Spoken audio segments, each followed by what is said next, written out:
Alors, le ministère public requiert 3 mois de prison avec sursis et 3 ans d'inéligibilité à l'encontre de Cassandre Fristo.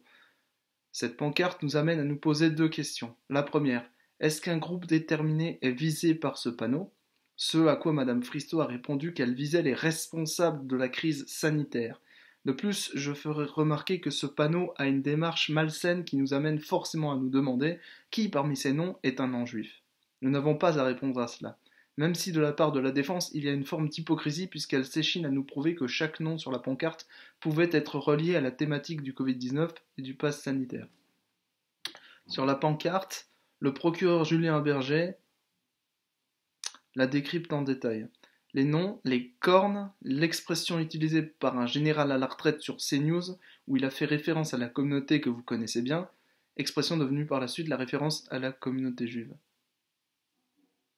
Justement, je comprends pas. Je connais pas ce général Delaware, qui me semble un nom très anglo-américain, très canadien, quoi. S'il est francophone, québécois, hein.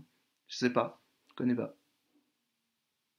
Je vais tâcher de vous convaincre de la culpabilité de Madame Fristo très brièvement sur les faits lors de cette manifestation du 7 août 2021 à Metz. Madame Fristo brandit cette pancarte. C'est cela qui lui est reproché et non la diffusion de ces images-là que les réseaux sociaux. Hein? Ainsi, vous ne tiendrez pas compte des arguments de la défense faisant référence au fait qu'elle soit directrice de publication. Rien compris. Julien Berger, au nom du ministère public, prend la parole pour ces réquisitions. Les plaidoiries des parties civiles se poursuivent. S'est-elle trompée d'époque? S'interroge l'avocate de l'organisation juive européenne. Nous ne pouvons prendre le risque de la laisser gangréner l'esprit de nos enfants. Ici, en France, il faudra une condamnation pénale pour qu'elle cesse d'exercer son métier. Vous êtes l'antichambre de la cour d'assises, dit-elle au tribunal. Il faut une peine sévère parce que nous sommes fatigués.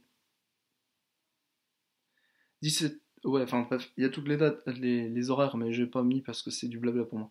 On n'est plus dans les injures, mais dans un protocole raffiné de l'insinuation, poursuit Maître Lagarde. On est dans le contrôle de la parole, face à des gens qui font mine de s'étonner. Ce type de défense n'est pas nouveau, mais nous assistons à une sophistication réelle. Au risque de décevoir le général, l'instigateur du qui, c'était Soral, fait pour lesquels il a été condamné. Ah d'accord. Bon, s'ils le disent, hein. L'avocat pour le mouvement contre le racisme, Maître Lagarde, prend la relève de son confrère. Nous sommes aujourd'hui devant un tribunal, mais l'essentiel de notre activité se passe auprès des écoles, des enfants et des consciences. Maître Worms intervient pour le Bureau national de vigilance contre l'antisémitisme.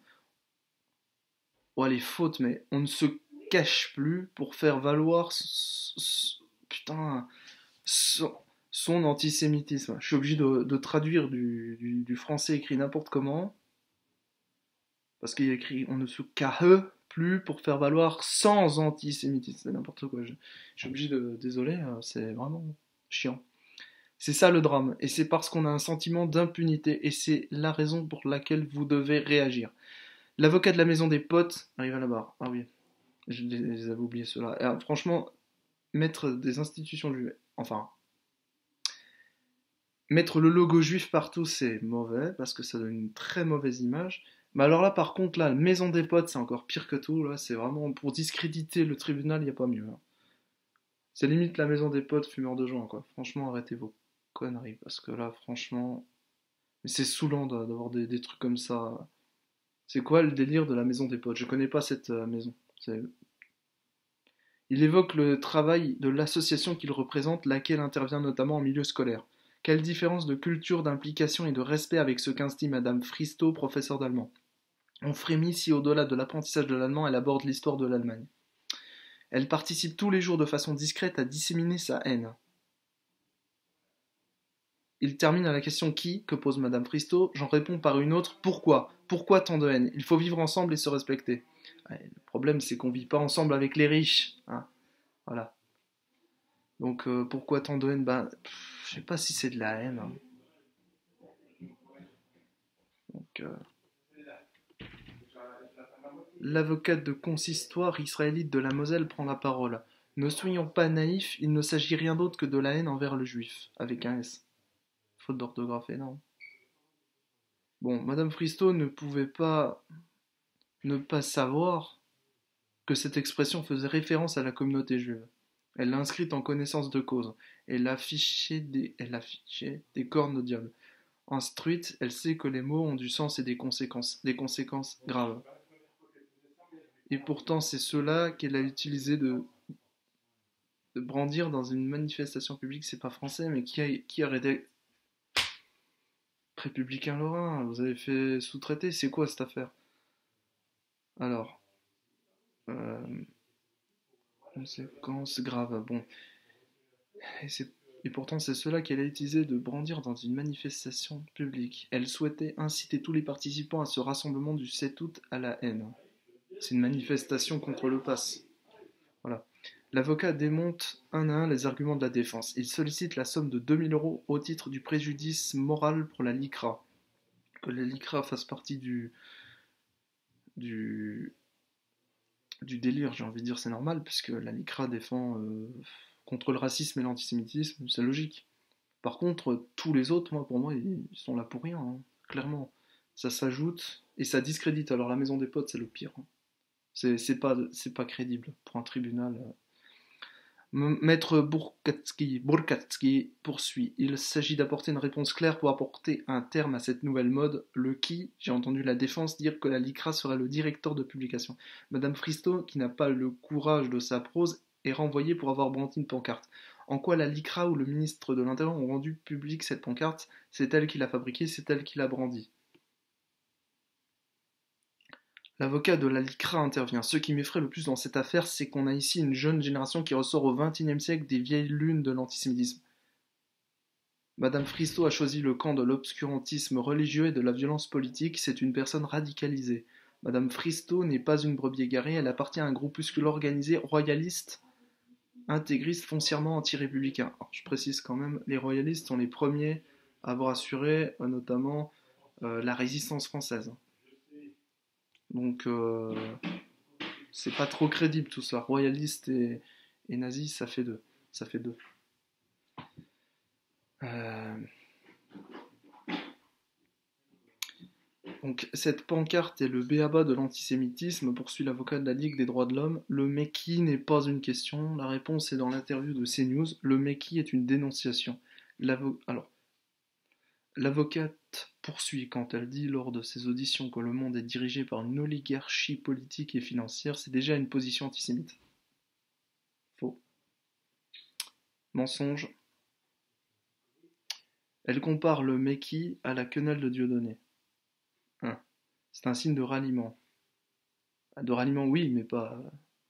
Enfin, je connais pas, mais ça me semble pas être quelque chose d'antisémite.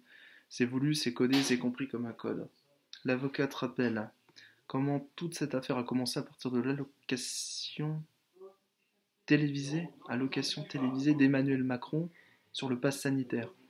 De là, les manifestations ont commencé à fleurir dans toute la France et il est assez vite apparu que ces rassemblements étaient pilotés par l'extrême droite. Je dirais par Force ouvrière, qui est un syndicat de gauche. C'est maintenant l'avocate de la Ligue des droits de l'homme qui plaide. Elle rappelle que la Ligue a été créée au moment de l'affaire Dreyfus.